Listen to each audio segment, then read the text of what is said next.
Bem-vindos a mais uma análise aprofundada aqui com a gente.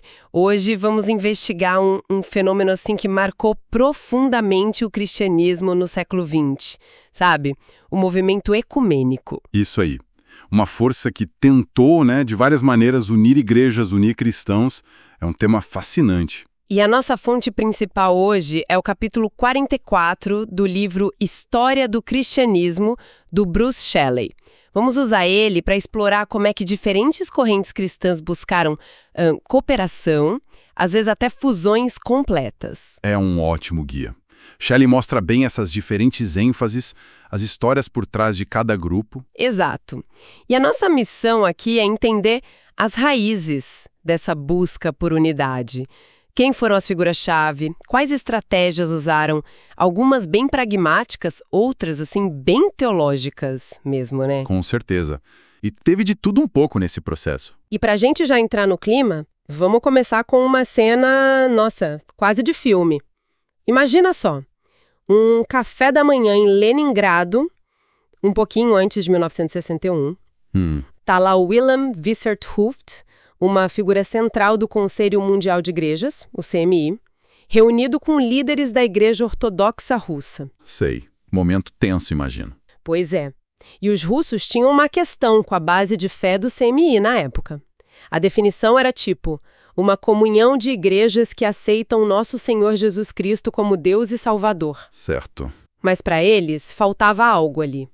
Faltava menção explícita à Trindade, sabe? Ah, entendi. Um ponto crucial para a teologia ortodoxa. E para o Visser-Hooft também, porque ele sabia que muitos protestantes também queriam uma menção clara às escrituras sagradas, né? Exatamente.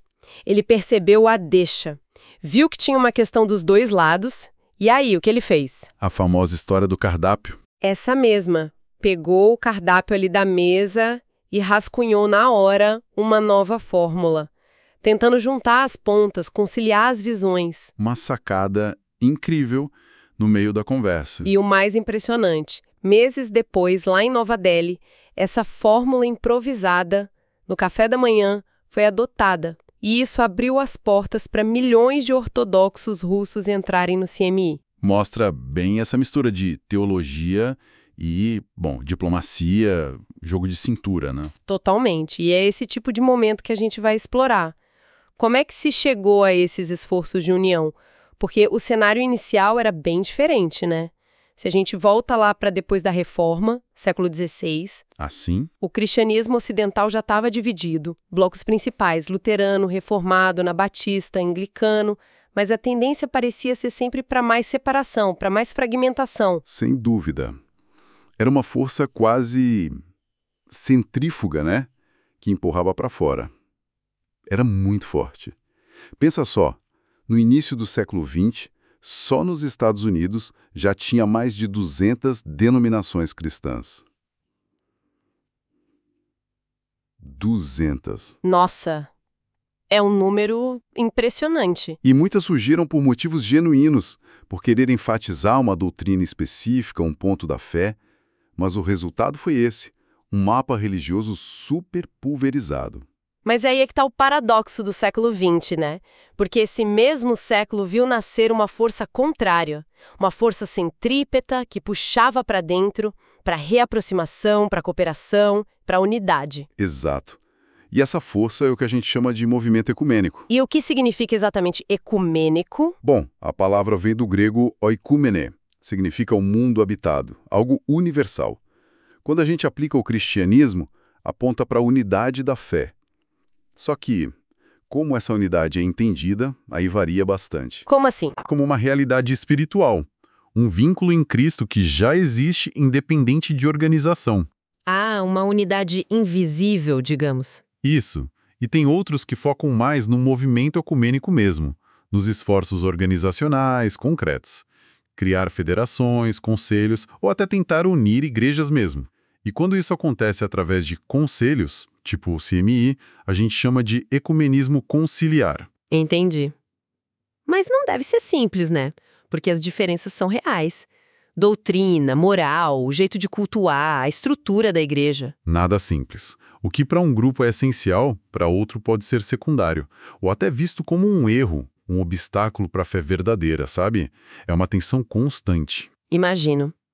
Mas, apesar dessa complexidade toda, essa busca pela unidade foi, sem dúvida, uma marca do século passado. Uma marca fortíssima. E um dos primeiros sinais mais organizados disso veio lá no século XIX ainda, com a Aliança Evangélica. Ah, sim, em Londres, 1846, né? Isso.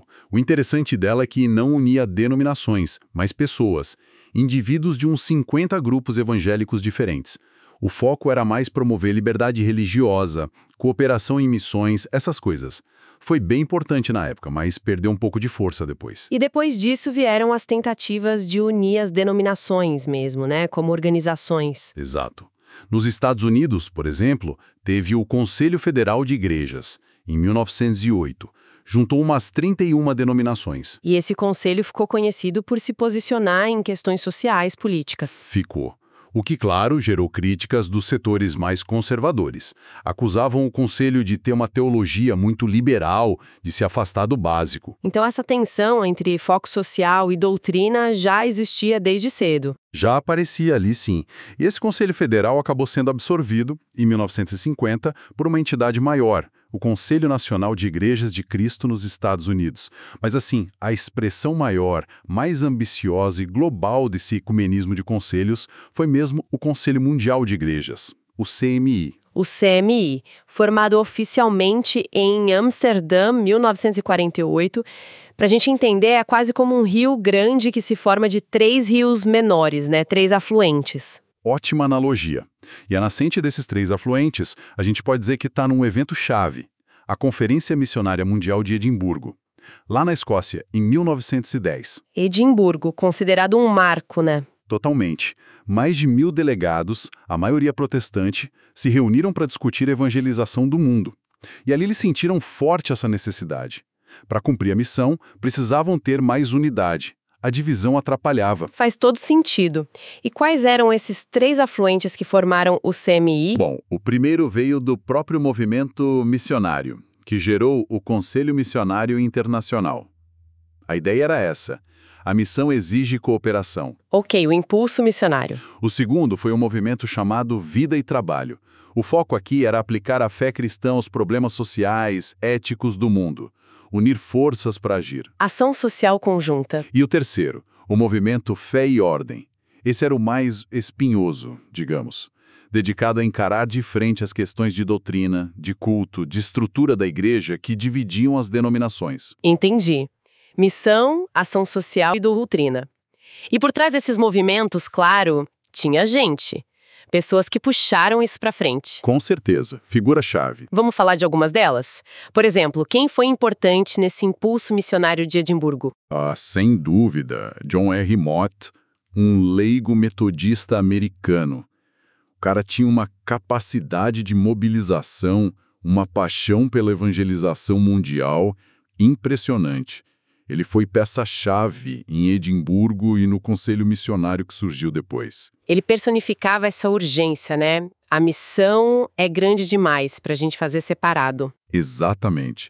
Essa urgência prática foi um motor muito forte para o ecumenismo no começo. E na corrente de vida e trabalho, da ação social, quem se destacou? Aí a gente tem que falar do Nathan Söderblom, um arcebispo luterano sueco.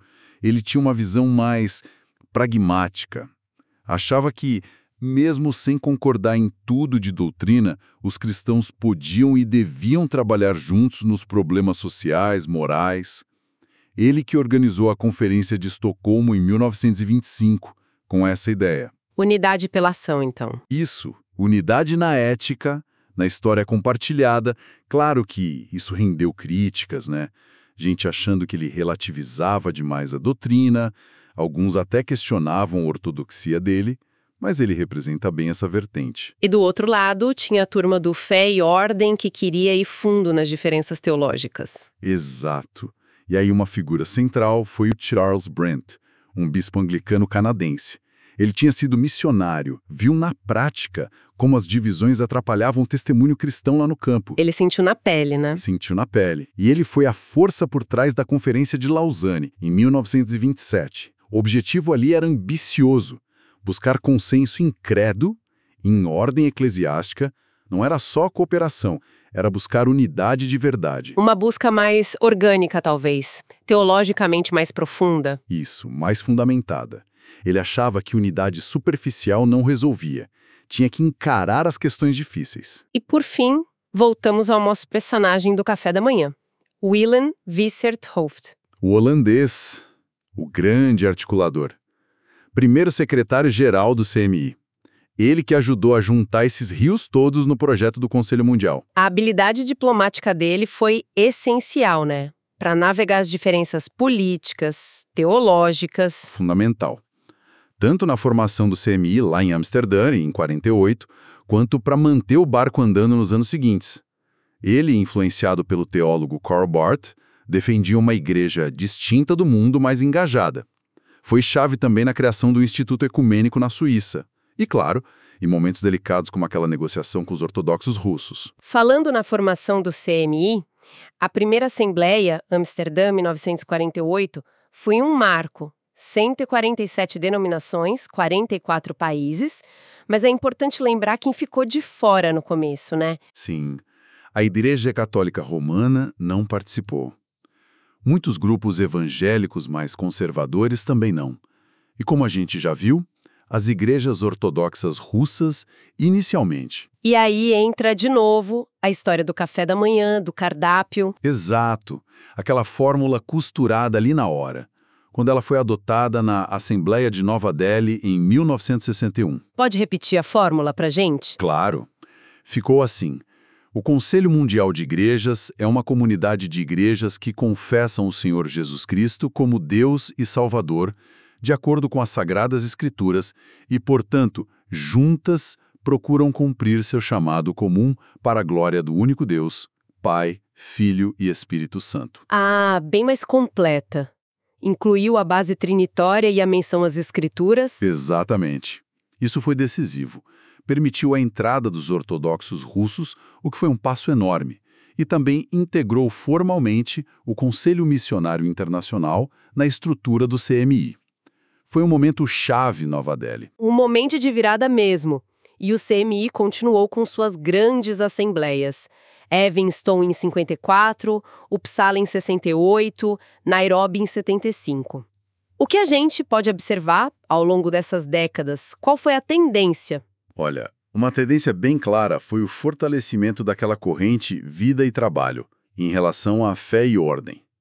As preocupações com questões sociais, políticas, econômicas foram ganhando cada vez mais espaço. Mais foco na ação no mundo, então. Muito mais. Assembleias como Uppsala e Nairobi, por exemplo, refletiram um foco muito intenso em temas como racismo, descolonização, pobreza, guerra, a questão da libertação feminina.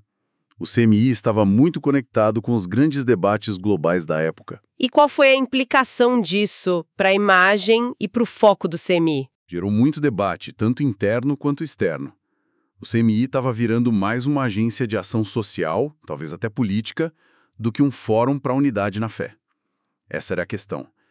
É bom lembrar que o CMI sempre se definiu como uma comunidade de igrejas, não uma super-igreja. Certo, um fórum de diálogo e cooperação. Isso. E suas declarações muitas vezes tentavam achar um meio termo entre visões bem diferentes. Mas não dá para negar que a ênfase na ação social se tornou predominante com o tempo. Entendi. Mas o CMI, apesar de ser talvez a iniciativa mais famosa, não era a única forma dessa busca por unidade acontecer, certo? De jeito nenhum. O mesmo impulso ecumênico gerou outras coisas. Por exemplo, as fusões denominacionais. Ah, igrejas que se juntaram mesmo. Exatamente. Só nos Estados Unidos, entre 1900 e 1970, rolaram mais de 30 fusões. Grupos que tinham se separado por razões históricas, tipo a Guerra Civil Americana, no caso dos metodistas, ou por virem de países diferentes, como alguns luteranos, acabaram se reunindo de novo. E fora dos Estados Unidos? Um exemplo muito citado é a Igreja do Sul da Índia. Formada em 1947, juntou anglicanos, metodistas, reformados. Uma união bem significativa. E teve tentativas ainda mais ousadas, né? Lembro da COCO, nos Estados Unidos. A Consulta para a União de Igrejas. Nossa, a COCO. Essa foi ambiciosa pra caramba. Lançada em 1960, a ideia, liderada por gente como o presbiteriano Eugene Carson Blake, era juntar 4 gigantes: episcopais, presbiterianos do norte, metodistas e a Igreja Unida de Cristo. Numa única igreja? Numa tacada só. Uma igreja com quase 20 milhões de membros. O Blake chegou a dizer uma frase forte: "Não acredito que seja vontade de Deus ter tantas igrejas nos Estados Unidos." Uau! E deu certo. Bom, teve um entusiasmo enorme no começo, mas imagina a complexidade. Harmonizar tradições teológicas, litúrgicas, formas de governo tão diferentes foi um desafio gigantesco. A busca pela fórmula certa se arrastou por décadas. A união original, daquele jeito grandioso, nunca aconteceu como planejaram. Mostra bem os limites, né? Apagar séculos de história não é fácil. Não mesmo.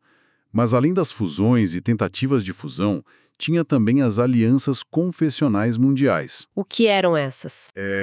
Eram basicamente encontros periódicos de igrejas da mesma família espalhadas pelo mundo. Tipo a Aliança Batista Mundial, a Federação Luterana Mundial, a Aliança Mundial de Igrejas Reformadas. Elas promoviam comunhão, cooperação, mas dentro da mesma tradição, sabe? Era uma forma de unidade mais focada na identidade compartilhada. Entendi. Um tipo de ecumenismo intrafamiliar, digamos. Exatamente. Agora, enquanto tudo isso rolava, CMI, fusões, alianças, qual era a visão dos evangélicos mais conservadores? A gente viu que muitos ficaram de fora do CMI. A postura dominante entre eles foi de crítica ao que chamavam de ecumenismo conciliar, o ecumenismo dos conselhos, como o CMI. A base da crítica era sempre a autoridade da Bíblia. O que eles questionavam, especificamente? Questionavam o que viam como uma base doutrinária muito vaga, muito mínima no CMI. E, principalmente depois de Uppsala, em 68, criticavam muito o crescente envolvimento político e social.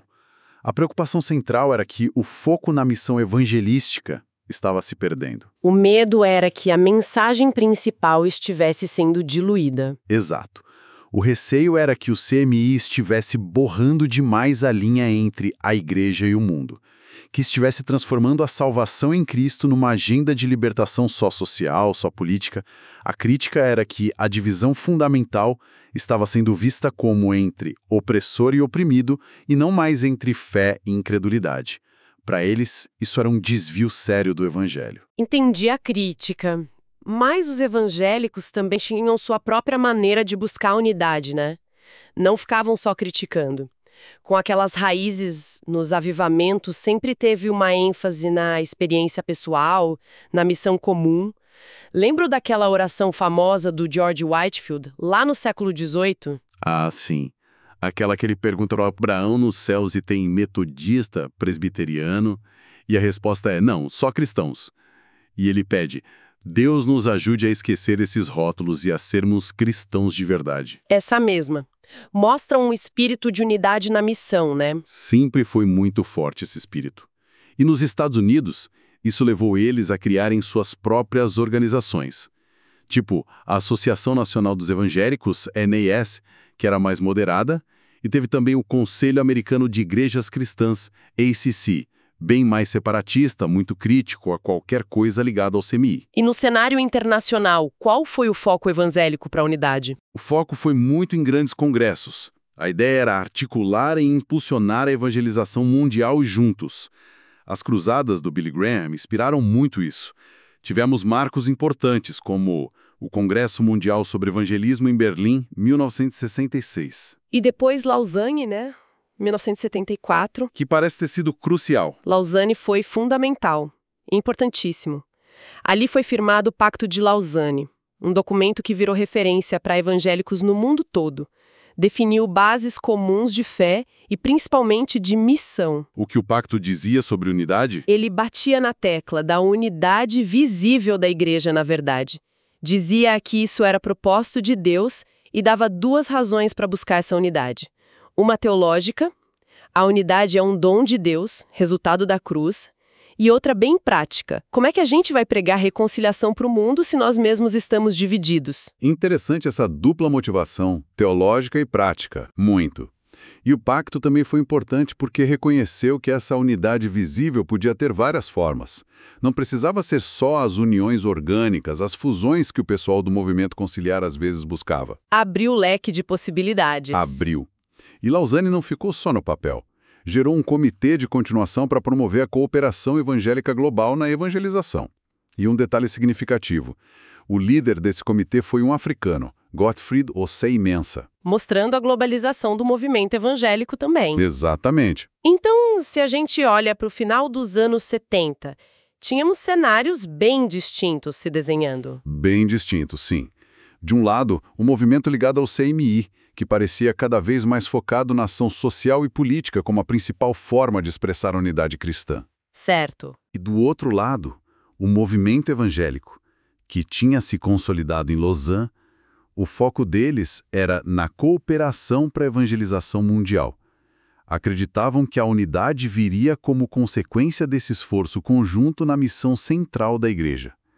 Eram duas visões bem diferentes do que significa ser um em Cristo. Nossa, que percurso! A gente começou lá na fragmentação pós-reforma, passou por aquela cena incrível do café da manhã em Leningrado. A diplomacia do cardápio. Exato. Vimos líderes com visões tão diferentes como Mott, Soderblom, Brent, Visser-Tohruft, cada um puxando uma corrente. Acompanhamos a ascensão do CMI, suas mudanças de foco. Exploramos as fusões de igrejas, as alianças confessionais. E contrastamos tudo isso com a abordagem evangélica mais centrada na missão evangelística. Foi realmente um século de busca intensa pela unidade. Principalmente, qual o propósito final dessa unidade?